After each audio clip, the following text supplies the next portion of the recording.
بہت ہی چھوٹی سی بات، اللہ کرے غلط ہو، لیکن میں نے چونکہ یہ 2-3 اخباروں میں، ہر اخبار میں نہیں ہے، کہ یہ جو شہباز شریف صاحب نے جو فنڈ شنڈ اناؤنس کیا تھا، سنا ہے اس میں ایک دھیلا، یہ جو ہمارے پنجاب کے انفارمیشن منسٹر ہیں چوہان، ان کا بھی یہ اس طرح کا بیان میں نے دیکھا ہے کہ اس میں ایک دھیلا نہیں آیا، تو it is definitely very embarrassing.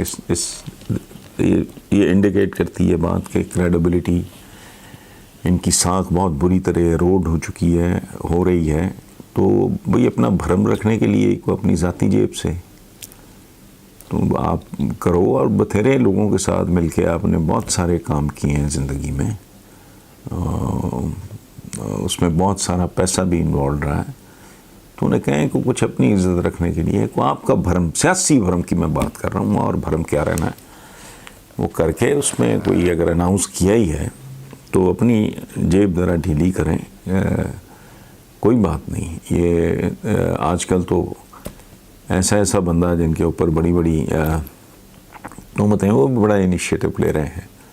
تو اپنے فنڈ کی، شہباز فنڈ یا کوئی اس طرح کا نام ہے اس کا، I don't know whether it is right or wrong، لیکن اگر یہ درست ہے تو خود تھوڑا فیملی پول کر رہے تو بے تحاشا پیسہ ہے آپ کے پاس.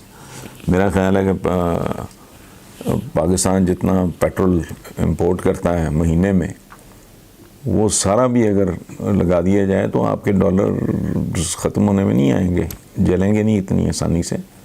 تو تھوڑا بہت لوگوں کے ساتھ شیئر کر لیں. یہ بڑی بڑی باتیں کرنے سے بہتر ہے کہ بندہ چھوٹا موٹا کام پریکٹیکلی بھی کر لیں. Thank you.